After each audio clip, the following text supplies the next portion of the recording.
Good morning and welcome to your first home learning lesson of a new week. We are going to start off just like usual with our Days of the Week song. Days of the week, days of the week, days of the week, days of the week, days of the week.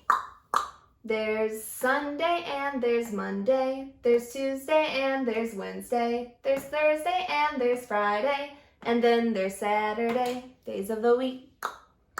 Today, I'm going to give you your day of the week. I know today is Monday. It's the first day of a new week for us.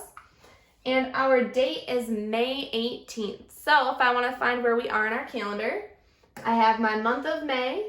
I know it's Monday. And if I go down, I can find where we are on the 18th. We are at good news. So if you have some good news, go ahead, share it with somebody with you.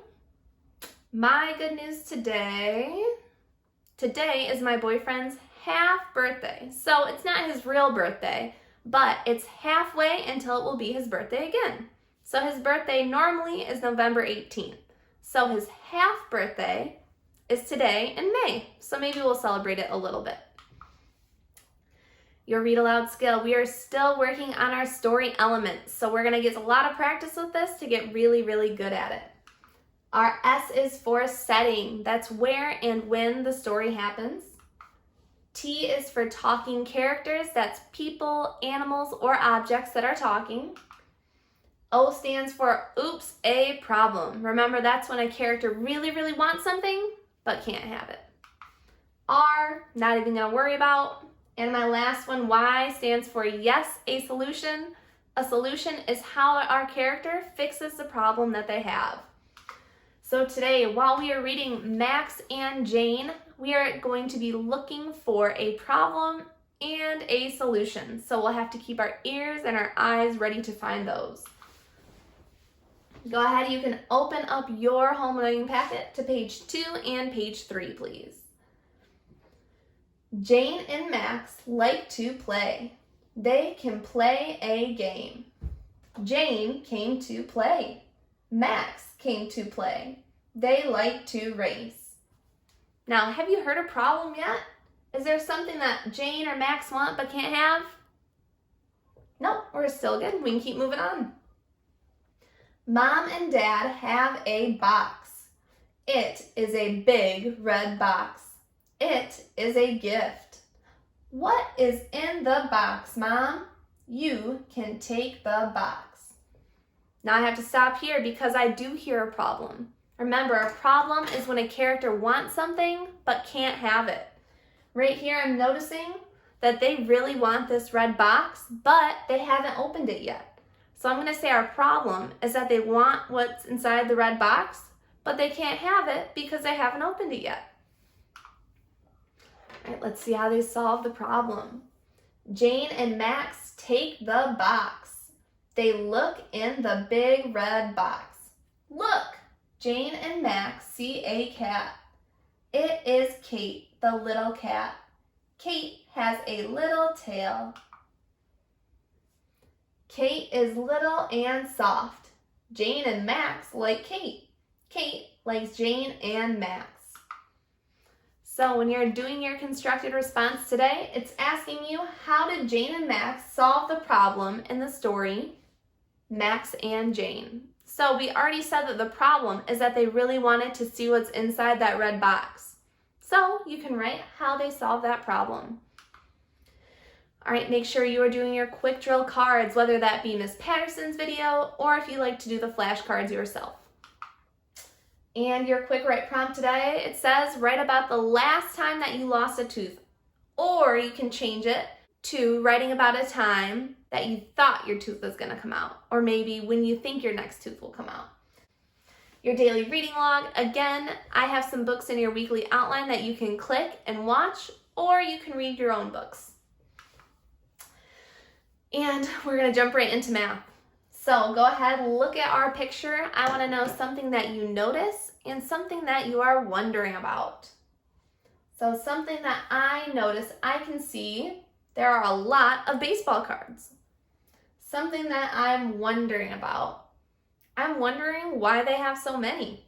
I don't know why.